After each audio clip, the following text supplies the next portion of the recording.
여러분, 단 며칠 만에 한 나라의 정부가 완전히 무너졌습니다. 어떻게 소셜미디어 금지라는 조치 하나가 나라 전체를 불태우는 거대한 불꽃이 될 수 있었을까요?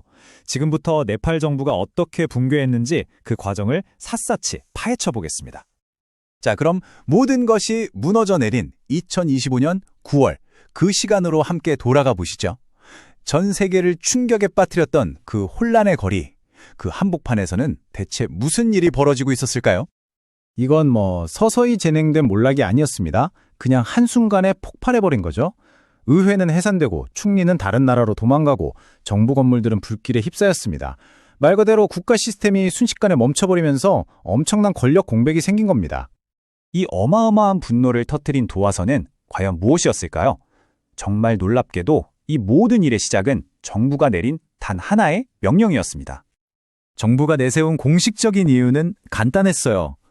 틱톡, 페이스북 같은 플랫폼들이 우리 정부의 새로운 규제를 안 지키잖아. 바로 이거였죠. 하지만 과연 그게 전부였을까요? 네팔의 젊은 Z세대에게 이 조치는 그냥 좀 불편하네? 이 정도 수준이 아니었습니다. 그건 말 그대로 밥줄을 끊어버리는 자신들의 생존 자체에 대한 공격으로 받아들여졌습니다. 그러니까 핵심은 이거예요. SNS는 그냥 시간 때우는 공간이 아니었다는 거죠. 누군가에겐 소중한 일터였고 또 누군가에겐 저 멀리 일하러 간 가족과 소통할 수 있는 유일한 창구였어요. 이걸 하루아침에 막아버렸으니 당연히 난리가 날 수밖에요. 하지만 소셜미디어 금지는 그야말로 불꽃이었을 뿐입니다. 이 불길을 걷잡을 수 없이 키운 건 바로 수년간 쌓여온 연료였죠. 바로 네팔 청년들의 뿌리 깊은 분노와 절망이었습니다. 20%? 이게 그냥 숫자로 보이시나요? 남아시아 최고 수준의 청년 실업률입니다. 이건 젊은이들이 나라 안에서 꿈을 꿀 기회 자체가 없다는 뜻이에요. 그래서 매일 수천 명의 청년들이 오직 일자리를 찾아서 먹고 살기 위해서 정든 고향을 떠나야만 했습니다. 바로 이 지점에서 청년들의 분노에 기름을 붓는 일이 벌어집니다. 한쪽에선 평범한 청년들이 가족을 위해 해외에서 고생하는데 다른 한쪽에선 소위 정치인 자식들이 SNS의 명품, 슈퍼카, 호화로운 여행 사진을 자랑하고 있었던 거죠. 이 말도 안 되는 극명한 대비가 바로 네포키드라는 분노의 트렌드를 만들었고 사람들의 감정을 폭발시킨 겁니다. 1인당 국민소득이 1,400달러, 우리 돈으로 200만 원도 채 안 되는 나라입니다.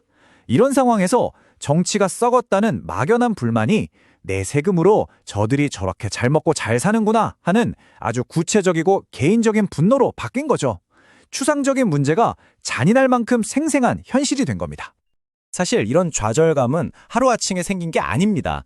뿌리가 아주 깊어요. 상황이 왜 이렇게까지 됐는지 이해하려면 네팔의 현대사를 좀 들여다볼 필요가 있습니다.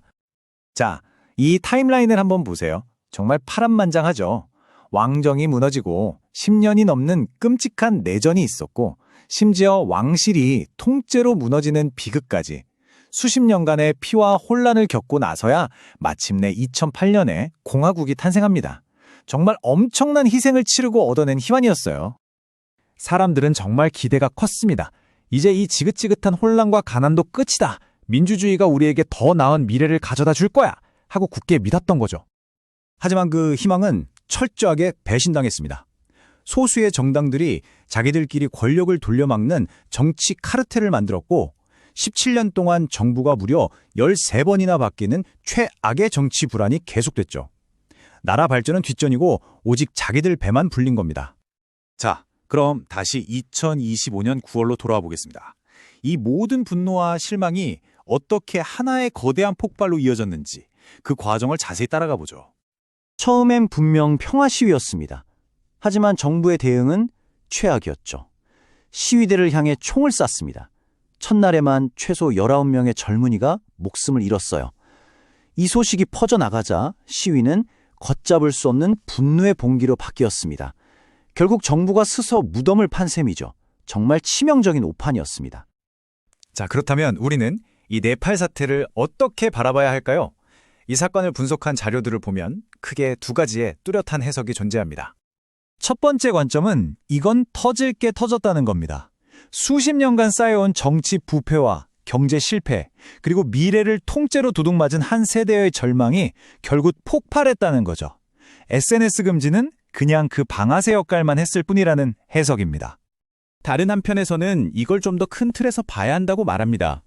이건 단순히 네팔만의 이야기가 아니라 국가가 표현의 자유를 억압하고 언론을 통제하려 할 때 얼마나 위험한 결과를 낳을 수 있는지 보여주는 강력한 경고장이라는 거죠. 권위주로 가는 길의 끝에는 결국 국민들의 거대한 저항이 기다리고 있다는 교훈을 주는 셈입니다. 자, 정부는 무너졌습니다. 그렇다면 그 낡은 시스템을 자신들의 손으로 직접 무너뜨린 청년들이 진정으로 원하는 것은 무엇일까요? 이 요구사항들을 보면 핵심이 아주 명확하게 보입니다. 바로 기존 정치인들은 싹 다 물러나라는 거죠. 당신들은 이제 필요 없다. 완전한 세대 교체와 시스템 개혁을 요구하고 있는 겁니다. 이런 극심한 혼란 속에서도 다행히 한 줄기 희망이 보입니다. 국민적 신망이 높은 전 대법원장이 임시정부 수장으로 임명됐어요. 군이 나서서 새로운 정부와 청년 대표들 사이에 대화를 이끌고 있다고 하니 일단은 긍정적인 신호로 볼 수 있겠습니다. 이제 네팔은 정말 중요한 기로에 섰습니다. 낡은 것을 부수는 데 성공한 청년들이 과연 새로운 미래를 만들어내는 데에도 성공할 수 있을까요? 앞으로 가야 할 길은 물론 험난할 겁니다. 하지만 한 가지는 확실합니다. 이 젊은 세대의 용기가 네팔의 운명을 송두리째 바꿔놓았고 전 세계에 아주 강력한 질문을 던졌다는 사실입니다.